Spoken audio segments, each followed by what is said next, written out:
we release our quarterly publication, The Pulse of the Public Service.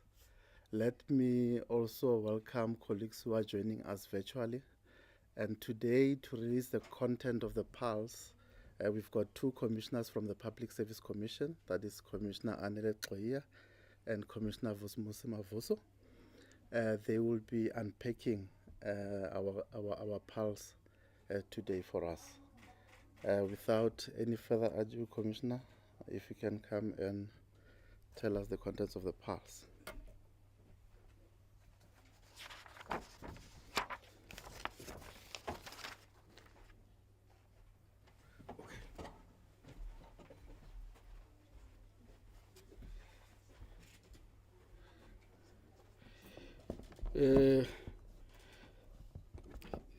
Thank you very much, Mr. Ramafuku, Humphrey, for arranging this press briefing. Let me first take this opportunity to greet all of you, ladies and gentlemen, who are present in this press briefing.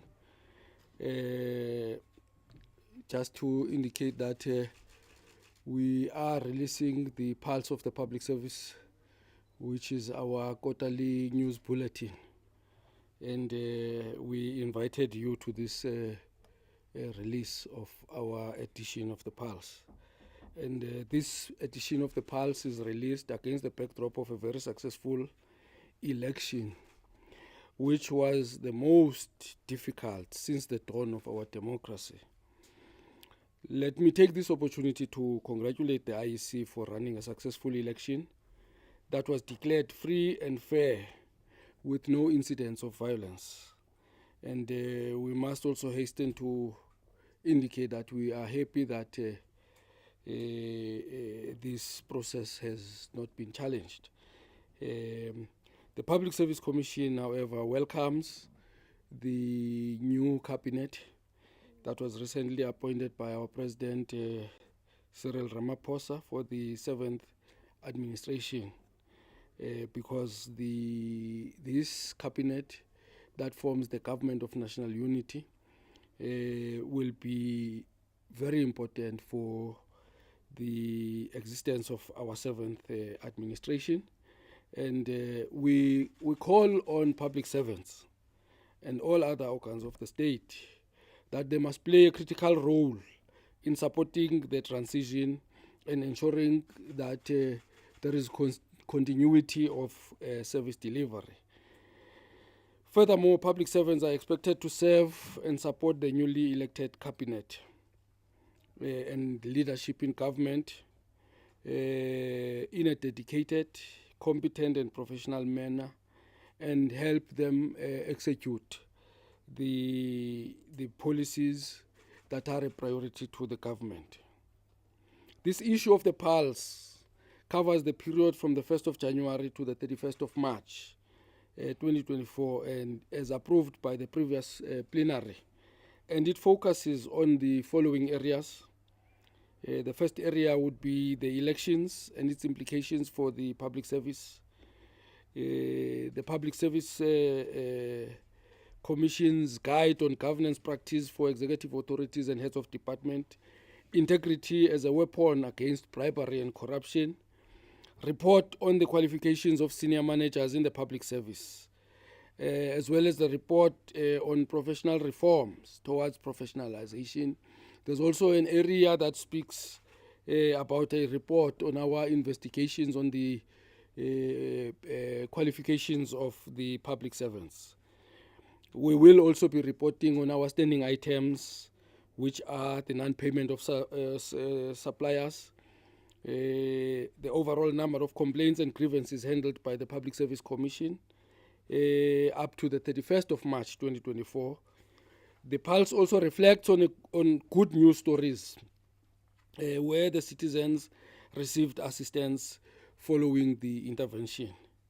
But we also need to hasten to indicate that in the past 6 months, we lost 2 commissioners who reached the end of their term as commissioners. That being Commissioner Henk Boshoff the former commissioner of the Free State, who served that province for 10 years. And we also paid farewell to Commissioner L.V. Sizani, who served the commission for 10 years, 5 years as a national commissioner, and 5 years as the commissioner of the Eastern Cape. So indeed, we are happy that we had those commissioners, and they served the commission diligently. And we hope and trust that those two provinces will speed the process of filling those vacancies so that we can be able to get equally competent and dedicated commissioners to continue with the work of the commission. With regards to the elections and the implications for the public service, the Public Service Commission was established to oversee the public service, amongst others, for efficient and effective performance of public administration.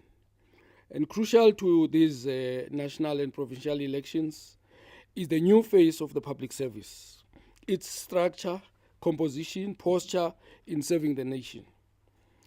Therefore, the Public Service Commission urges the following to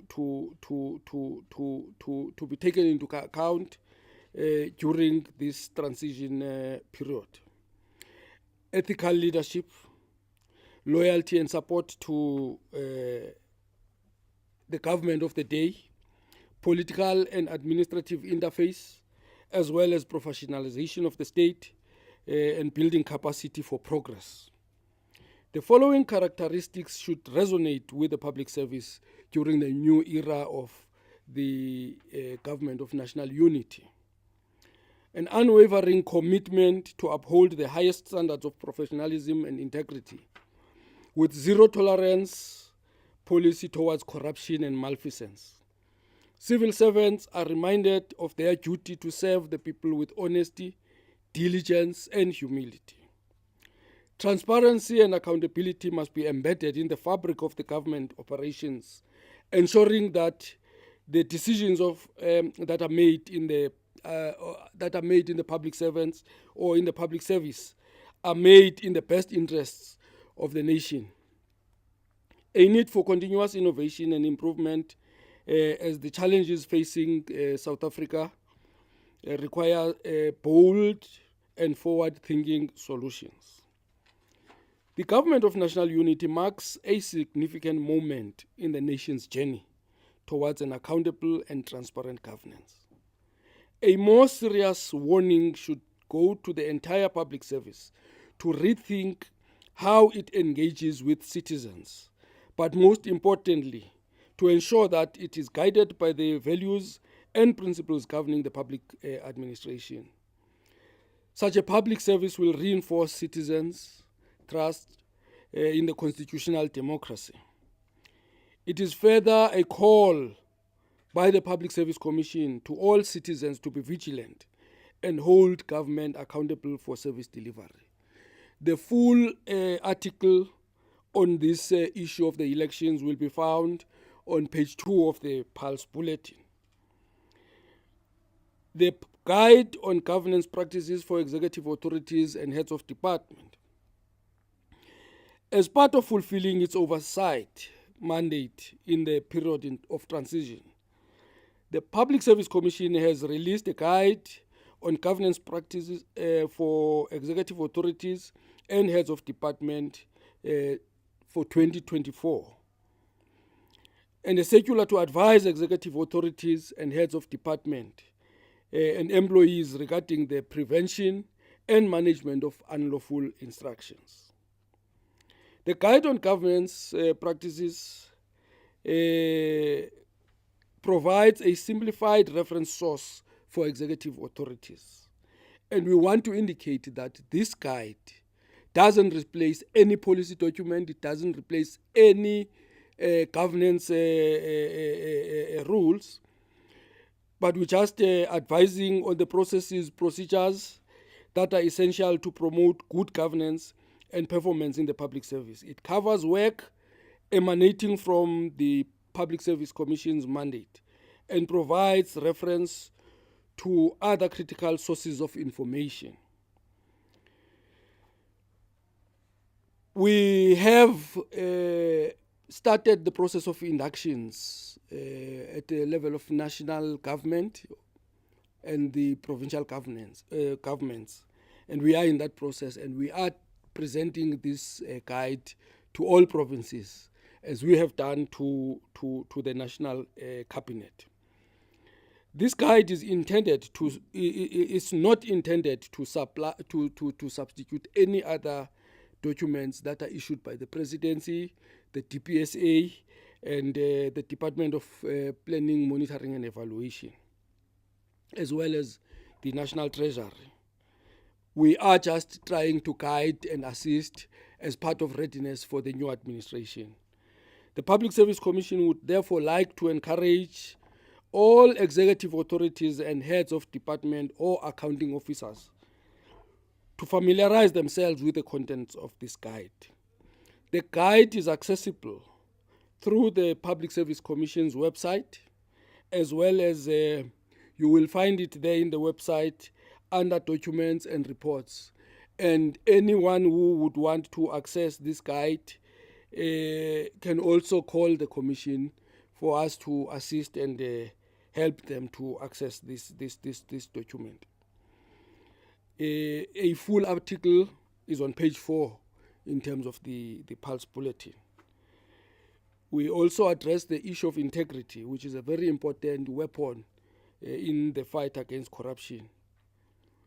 The Public Service Commission recently released a statement to applaud officials for refusing a bribe at one of the ports of entry in South Africa.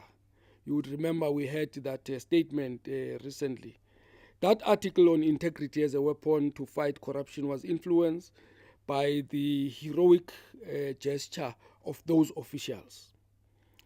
The integrity of officers at South Africa's ports of entry plays a significant role in combating and preventing bribery and corruption in rendering customs services, transport and immigration services to the public. This was affirmed, of course, and demonstrated by the officials from the South African Revenue Service, the Road Traffic Management Corporation, when they refused to take bribes of 200,000 and 50,000 respectively to allow a truck carrying 614 boxes of semi-manufactured tobacco worth over 6 million to enter the country. Bribery at ports of entry manifests in various ways, including but not limited to the following: 1. Facilitation payments. 2. Document falsification. 3. Preferential treatment, as well as smuggling. The corrupt officials may cooperate with criminal networks to smuggle illicit goods and even enable human trafficking in exchange for bribes. This display of integrity by those officials promotes a culture of accountability, transparency, and ethical conduct. The Public Service Commission more applauds the exemplary ethical behavior displayed by the officials from SARS and RTMC for refusing to take a bribe at Beitbridge Port of Entry. In addition to that, the PSC would like to congratulate the Minister of Tourism, Ms. Patricia de Lille, and officials in her department who were instrumental in the recovery of 35 million in irregular payments made through SA Tourism's US and South Africa offices for services not rendered. The recovery of these funds demonstrated their commitment in fighting corruption and ensuring that funds allocated to the department are used appropriately in line with the Public Finance Management Act. The PSC would like to encourage all public servants across the country to uphold the constitutional values and principles, which calls for professional ethics and accountability. These actions will contribute towards building a professional and ethical as well as capable public service. You can refer to the article on page 4. We have also issued a full article there on the PALS. We also issued a report on public service reforms towards professionalization. This is the perspective from the Public Service Commission. We must hasten to emphasize that so that it's not mistaken as cast in stone. Governments worldwide continuously reform to perform or to promote efficient public administration that is responsive to the people's needs in their respective countries, as well as social, economic, and technical challenges. Similarly, there is recognition that reforms vary from country to country. And in the case of South Africa, the transition from apartheid to a democratic dispensation necessitated a complete overhaul of the state bureaucracy. Though tailored to the South African context, South Africa's public administration reforms, notwithstanding their database or their debatable strengths and weaknesses, followed international trends from traditional public administration through to variants of new public management. So the need for reflection on the historical and current factors that have shaped the public service and administration, as well as those areas that we know that it has become unavoidable today at the tail end of the 30 years of democracy in South Africa. The Public Service Commission has consistently argued that the realization of fundamental rights in the Constitution and the peremptory adherence to constitutional values and principles are central to public administration reforms. Simply put, one way of evaluating the public administration reforms in South Africa is to examine the public services that are provided and citizens' perception of efficacy. It is within this context that the Public Service Commission deemed it essential to conduct a study on public service reforms towards professionalization. And we came with our own perspective.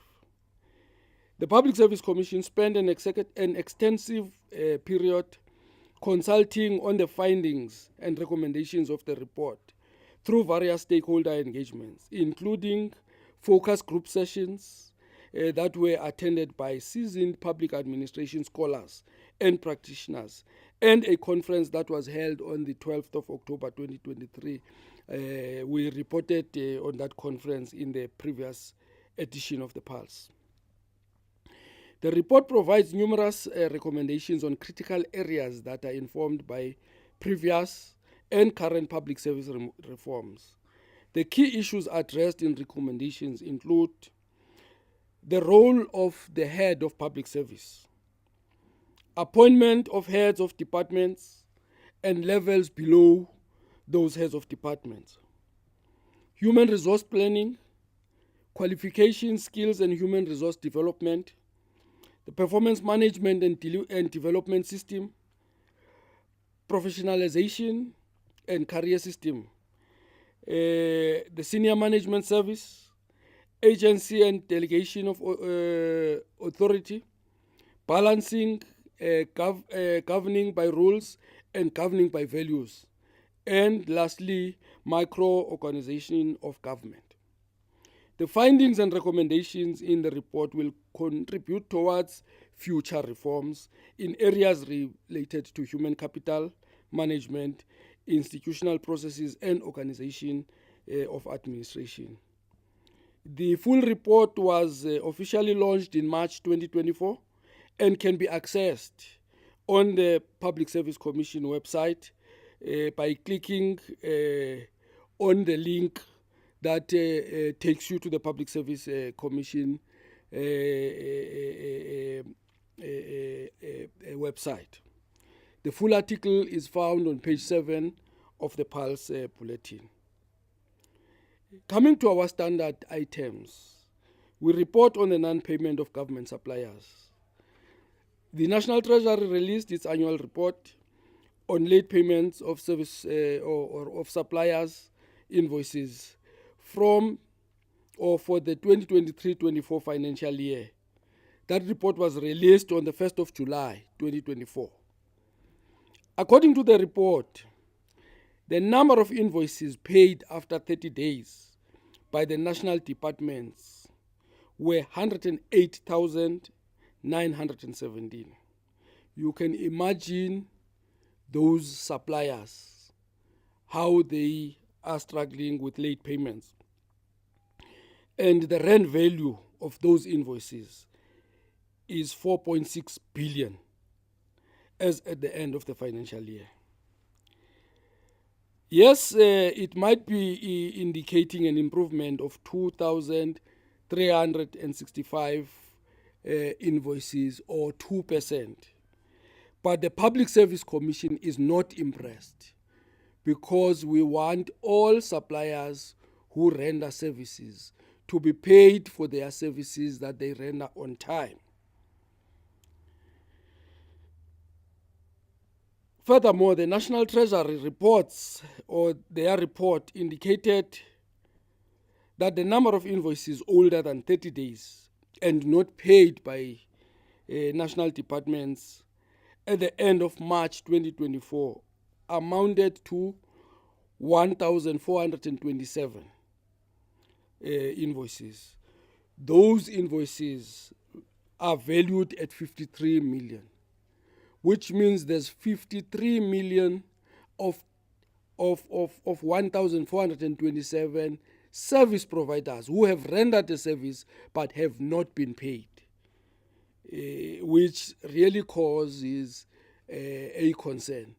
Because in our view as the Public Service Commission, when a department enters into a contract, as much as they are swift to terminate contracts of service providers or suppliers who do not deliver, they must also be quick to pay those who deliver on time. So table 4 on page 11 of the Pulse illustrates the performance of provincial governments in terms of the number of rand value of invoices paid after 30 days and invoices older than 30 days not paid. For the period under review, the provincial departments contributed to 70% of invoices paid after 30 days.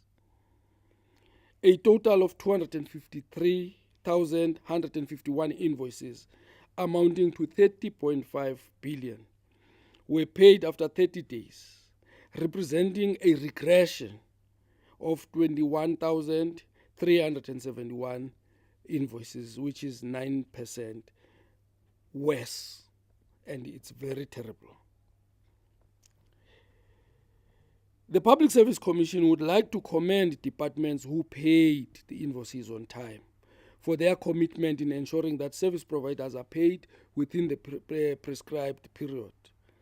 The non-payment of invoices within 30 days remains a concern to the Public Service Commission and a violation of Public Finance Management Act.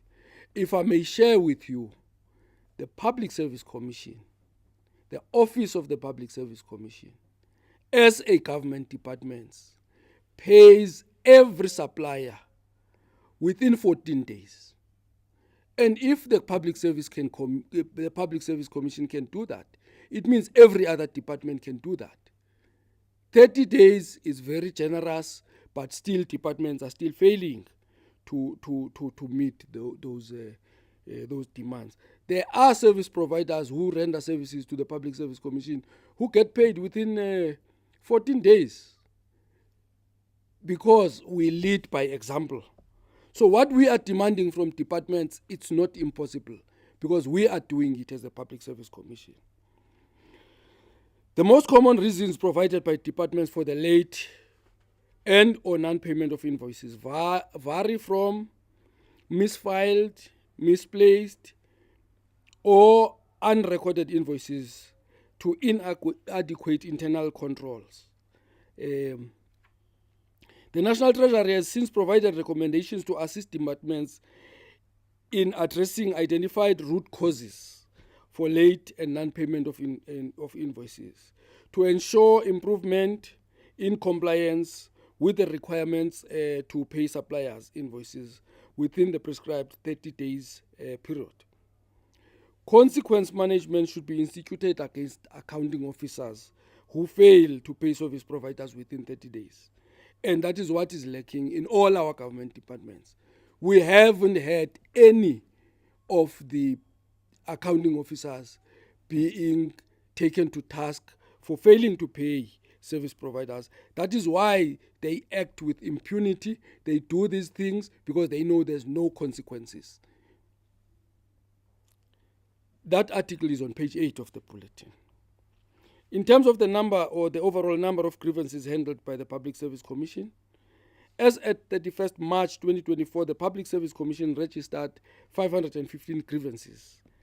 And of that 515 grievances received, 85%, which is 439, have been concluded, including 117 carried over from the previous financial year. And 76% of those, 76 of those, which amount to 15%, remained pending as at 31st March 2024. You will find that on page 12 of the PALS bulletin. The Public Service Commission is encouraged by the slight reduction of referral of grievances outside the provisions of the grievance rules.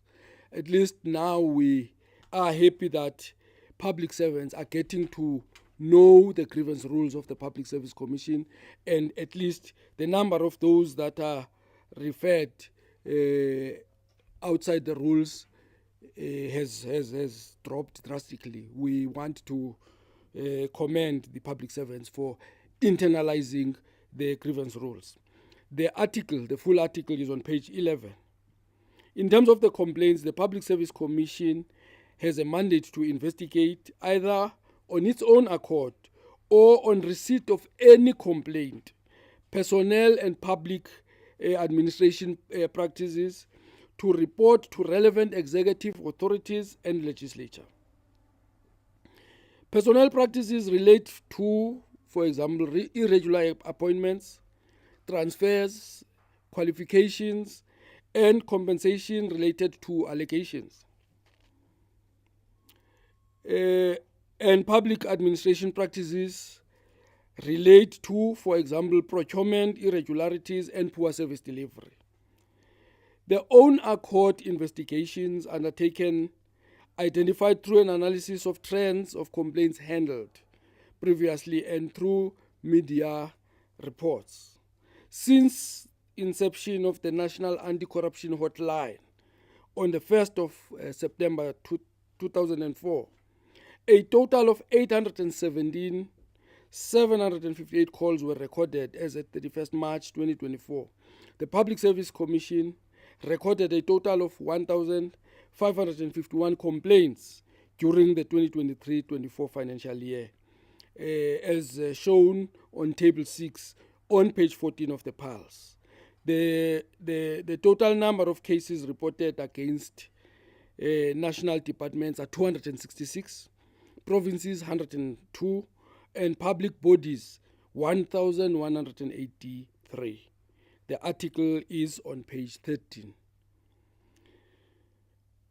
When it comes to good news stories, we must hasten to report as the Public Service Commission that Mr. Mphahlele, a resident in Limpopo province, was employed by the Limpopo Department of Social Development for a couple of years.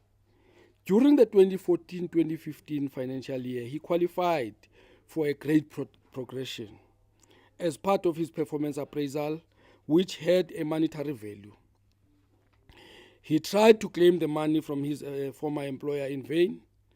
He later lodged a grievance against his former employer for the non-payment of monies owed to him since 2014. Following the intervention of the Public Service Commission in February 2024, Mr. Mphahlele received his payment in April. Reflecting on the matter, Mr. Mphahlele said, I quote, "I would like to thank the Public Service Commission team for assisting me in my grievance following 7 years of painful wait. Their level of commitment and professionalism is out of this world, and it cannot go without being noticed and applauded. The team gave my case all the attention and urgency it deserved after I was taken from pillar to post by my former employer. I will forever be grateful to the staff of the Public Service Commission," close quote. This is the work of the Public Service Commission that we do to make our members of the public happy as part of our selfless service to the South African citizenry. Finally, let me wrap up by sharing with you the decisions of the plenary meeting that was held from the 5th to the 7th of June 2024. The plenary is the highest decision-making body of the Commission. Some of the decisions that we would like to bring to the attention of the media are as follows. A circular to advise executive authorities and heads of department, as well as employees regarding the prevention and management of unlawful instruction, was issued by the Public Service Commission to public servants immediately after our plenary. The purpose of the circular is threefold. Firstly, it is to advise the executive authorities and heads of departments, as well as public servants, regarding their responsibility to perform their duties within the confines of applicable legislative frameworks and to report irregularities as well as unlawful instructions to relevant authorities. Secondly, to appeal to HODs and all public servants to remain professional and to support the new administration within the confines of the law, in line with the framework for professionalization. Thirdly, the Public Service Commission appeals to executive authorities to act within the confines of the law to ensure organizational stability and service delivery continuity to the people. The rationale for issuing this circular is that the Public Service Commission has observed that in many instances where irregularities occurred in the public administration, the employees involved allege that they acted unlawfully or unlawful instructions from executive authorities or senior managers. The unlawful instructions in the public service also brought up a crippling effect on service delivery, stability of departments, and respect for human rights, and have derailed the developmental state objectives. The Commission also issued a media statement meant to advise executive authorities, heads of departments, and employees on transitional arrangements and state of readiness to support the 7th administration. Plenary resolved that government office precinct or building and utilization as a cost saving measure should be organized. We are saying, in view of the government's property portfolio of approximately 70 billion, the rental costs of 6 billion, the PSC to recommend that government should, as a broad policy imperative, consider building and utilizing a government-owned office precinct in all provinces to promote efficiency and effectiveness. This is consistent with constitutional values and principles of promoting efficient, economic, and effective use of resources. The recommendation will be presented in the forum of premiers. Let me take this opportunity to welcome Commissioner Mavuso to come and share with you the Public Service Commission's report on the qualifications of public servants. Commissioner Mavuso. Thank you.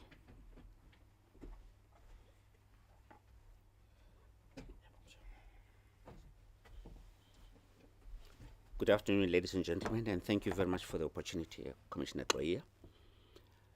What I'm going to present is basically,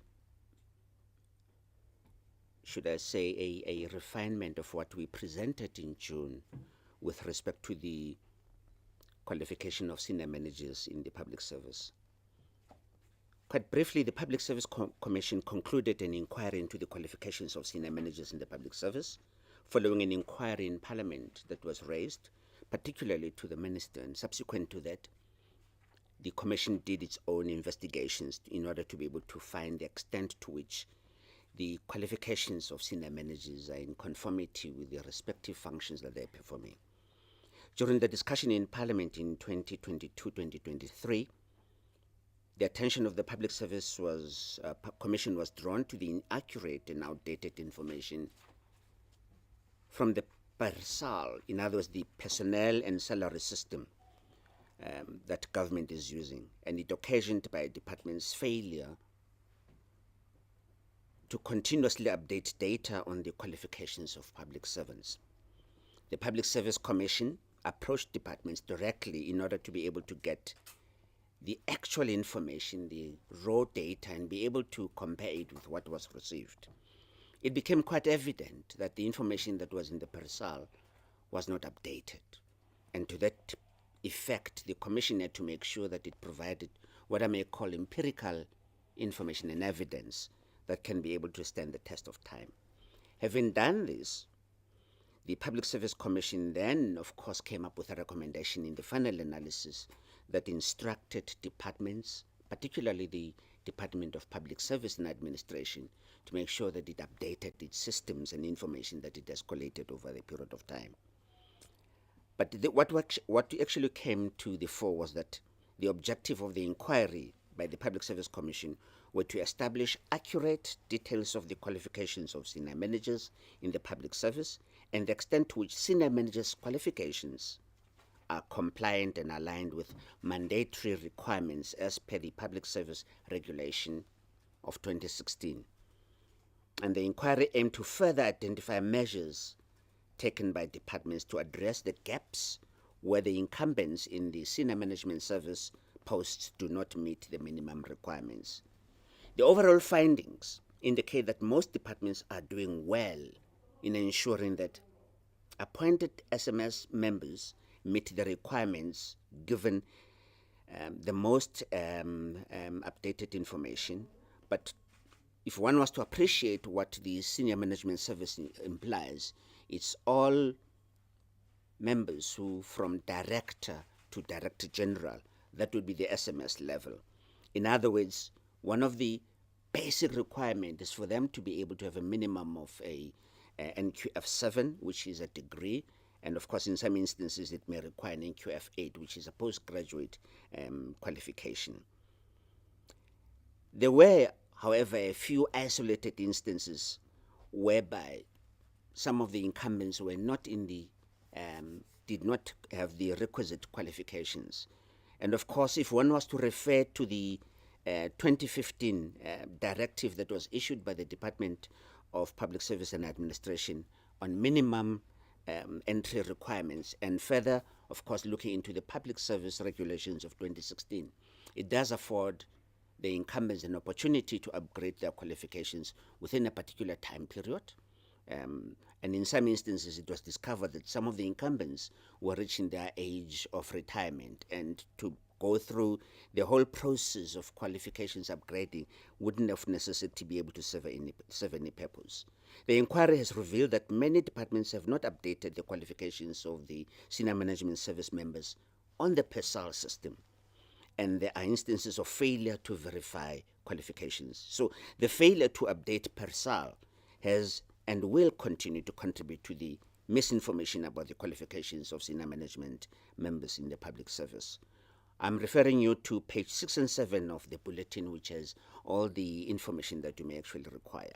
But in the main, what we've actually discovered, to give it a global picture, is that it's only between 1 and 2% where there are no qualifications suitable or equivalent to the posts that these incumbents have been included into. But we're quite satisfied that we've done a thorough job All what is remaining is for the Department of Public Service and Administration to instruct departments to capture data accordingly in the PESAL to avoid these misconceptions that might have arisen. Thank you very much. Over to you, Commissioner Gray.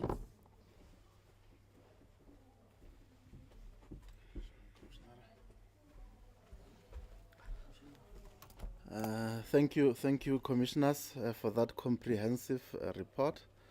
I think now we'll take questions. Perhaps we should start from our. Maybe let's start here in the room. If there are any questions, and then if there's none, we'll check online. Zoda, do you have anything? Oh, okay. Yeah, go ahead. Okay, my name is Calvin Buka. I'm from SABC News. I have two questions to the commissioners. The first one is that with regard to those service providers that are not getting paid, I heard that you are saying they will be penalized. So what kind of penalties are you issuing to them? And then when it comes to this qualification issue for senior managers, are you safely saying that you are satisfied with the database that you have, that the managers that we have in government offices do have relevant qualifications, or you are concerned? Thank you. Okay, thank you. Online, there's nothing? We do have questions. Okay. I have two questions from Marion Edmonds from Caltech Lunch. In a recent statement by the PSC, it is said that the evidence shows that many public servants act in an irregular manner because they are told so by they are told to do so by senior members of the public service. How many senior leaders have been implicated in this evidence? And what actions are you going to take beyond issuing guidelines? Another question from Marion is, can new cabinet ministers choose their own director generals and top departmental officials? Another question is from Kelly Harper, representing Plenary. Is there an indication of the personal changes resulting from the new cabinet structure? Okay. Thanks for that. Perhaps maybe Commissioner. Maybe let's start with Commissioner Mavuso, because there's one question on the qualifications, and the others relate to things that got covered by.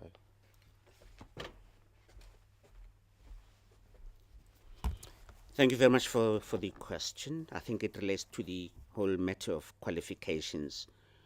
I did indicate in my statement that we're quite satisfied with the extent to which there's conformity with what is required in terms of the positions that each of the incumbents are occupying. I said the paucity or the difference is about 1 to 2%, which goes to show that indeed there's conformity with what is required in terms of the prescripts and what should happen. I would hasten to respond to one of the questions. I think Commissioner Goye will also add on to that. With respect to the new ministers who've been appointed, I think there's been very clarity that was provided by our chairperson, Professor Fikeni, to say that it is not up to ministers just to willy-nilly come with what I may call a skopskitten donor, that DGs must just pick and go because they don't want them and all that. All directors general are appointed on a particular term, fixed term period. Usually it's 5 years. Over and above, there ought to be an assessment to check the suitability or competency of those directors general or even other lower ranking officials. Therefore, it is incumbent upon ministers to be able to strike a relationship with their respective directors general before they can even come to any conclusion to can want to have their own. Number two, we believe that the public service has to be professionalized, and it has to be, and it's a non-negotiable.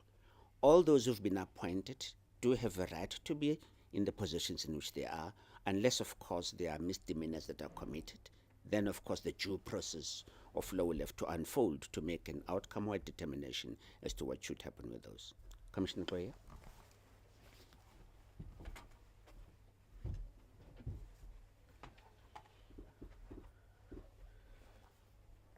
Thank you very much, Commissioner Mavuso. Let me expand on what Commissioner Mavuso has just raised as the last item in relation to whether cabinet ministers can just appoint their own DGs. Our view as the Public Service Commission, which in fact is a fact, Directors General are Directors General of the public service and not Directors General of certain ministers. We would understand that there might have been mistakes in the past where there would be those conflicts that lead to Directors General being removed. But what we are saying as the Public Service Commission is that in the context of building a capable and a developmental state, we need a professional public service that is insulated from politics. We need a cadre of public servants who is prepared and ready to serve anyone who gets elected in office, irrespective of political affiliation. Therefore, our view is that if there's nothing in relation to incompetency or misconduct, there's no reason for Directors General to be removed, because they just need to continue doing their work as public servants. Hence, in the beginning, we said we commend public servants that in the 2 weeks or so that there was no government in the country, the public service continued to work. Services were delivered to the people. That's the kind of a public service we want. We don't want people who are preoccupied with politics. So that's why we wouldn't encourage, in fact we would discourage any attempts to remove people on the basis of them not being or not having been appointed by certain people. Let me also take the first question of Marion Hermans about the number of public or senior managers who are issuing unlawful instructions. Look, we haven't, as the Public Service Commission, conducted a research in terms of the number of senior managers who are issuing unlawful instructions. But of course, we are monitoring in terms of these cases of misconduct where public servants are seen to have acted improper. And when they have to be held accountable, then they would say, I acted improper because I was threatened by my supervisor, I was threatened by my manager, or I was threatened by my accounting officer. So we want those instances so that consequences must then follow for those who issue unlawful instructions. But our major call as the Public Service Commission is that public servants know what is right, and they should stand by what is right, and they should advise their principals on what is right. Therefore, you are not forced to carry out an unlawful instruction. Try it, defy that instruction, and see what is going to happen. The Public Service Commission is there. There are bargaining councils. There are many structures that protect employees' rights in the workplace. So people must stop being at the mercy of others. You are appointed because you are capable. Do your work according to what the prescripts of the public service require. Kelvin, you were asking for penalties for non-payment. What we are saying as the Public Service Commission is that we are calling on executive authorities to take action against those accounting officers who deliberately fail to pay service providers on time. And they don't even communicate with them. There are those accounting officers who employ people, or they employ the services of these service providers and suppliers. When the time comes for payment, then they would tell you that they've got cash flow problems. Our view as the Public Service Commission is that it is misconduct for you as an accounting officer to go ahead and appoint someone to deliver a service when you know that the department has got cash flow problems. When time comes for people to be paid, then people are not paid. So our call is that stern action should be taken against those accounting officers. I think sometime in July last year, when we were here in this room issuing the PALs, we even advised to say, we are calling on the DPSA just to withhold salaries of those accounting officers who are not paying service providers just for 1 month and see what is going to happen. Because these people are getting paid their salaries on a monthly basis. But there are poor people there who are employed by these suppliers.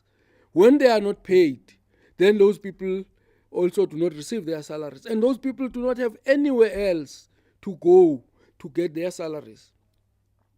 So until there is will to act against those people who continuously and deliberately fail to pay service providers will continue to suffer. Some of the people have liquidated, their businesses have been liquidated. Some of them, they are still owing South African Revenue Services because they have not been paid by government departments. Some of the people went to make loans in order to render these services with the hope that when I get paid, then I will go and service my loan. At least I will have money to live. But all those dreams of the people, they just get destroyed. And there are instances where you would find out that these accounting officers, in any case, they've got their own preferred suppliers. So in order to take this one out of business, let's not pay him for a number of months, then they will collapse on their own.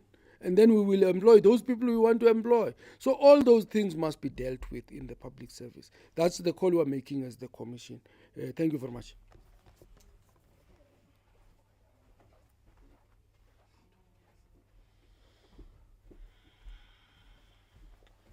Okay, thank you, Commissioner, for that. I'll just take the last round. Do you still have any question? Nothing?